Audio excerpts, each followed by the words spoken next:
महावीर जो थे, उनकी मौसी जो थी, उनका नाम था चंदन बाला।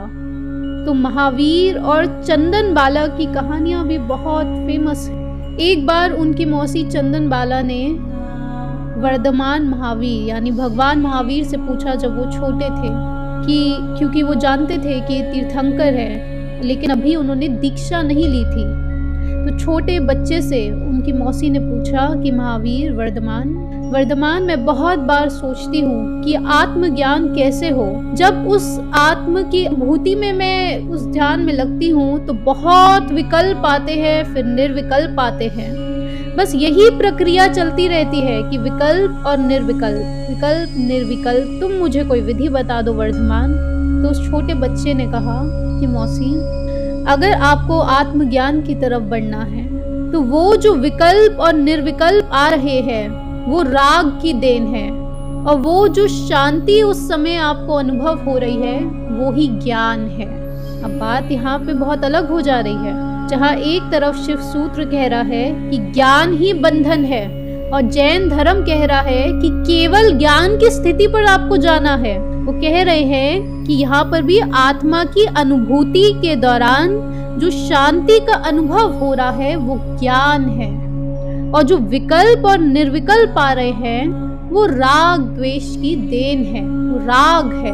तो यहाँ पर भी वो कह रहे हैं कि आपको ज्ञान की तरफ बढ़ना है। जब हम शिव सूत्र में ये वाक्य पढ़ रहे हैं कि ज्ञान ही बंधन है, यहाँ पर ज्ञान शब्द के बहुत अलग मायने हैं। जब हम बोल रहे हैं कि चैतन्य ही आत्मा है, तो आज जिस युग में हम जी रहे हैं उसमें बहुत सारे प्रश्न आएंगे कि चेतना यानी कॉन्शियसनेस, तो क्या है वो कॉन्शियसनेस? क्या उसे हम अवेयरनेस कह सकते हैं?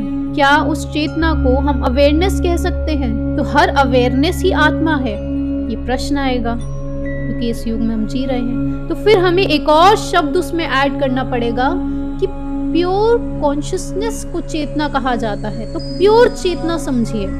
अभी तक चेतना को प्योर ही समझा जाता था, लेकिन जैसे जैसे वक्त बदलता जाएगा हर बार नए नए शब्द उसमें जोड़ने पड़ेंगे कि प्योर चेतना की बात की जा रही है।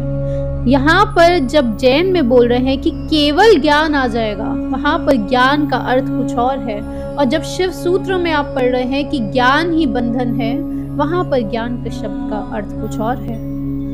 अब कैसे समझे कैसे? सिर्फ और सिर्फ आपका जो अनुभव है वो आपको उस सत्य की ओर लेकर जाएगा। सिर्फ अपने अनुभव पर ध्यान लगाते रहें, सिर्फ उस शांति पर ध्यान लगाते रहें। ये जो एक्सपीरियंसेस इंसान को हो रहे हैं, समझिएगा इसी बात को आप। और यही हमारा जो अगला शिव सूत्र है जो हम समझेंगे वो यही है कि आपके जो अनुभव हो रहे हैं, जो आपके एक्सपीरियंसेस हो रहे हैं, सिर्फ और सिर्फ वो ही बेसिस बनते हैं क्रिएशन के।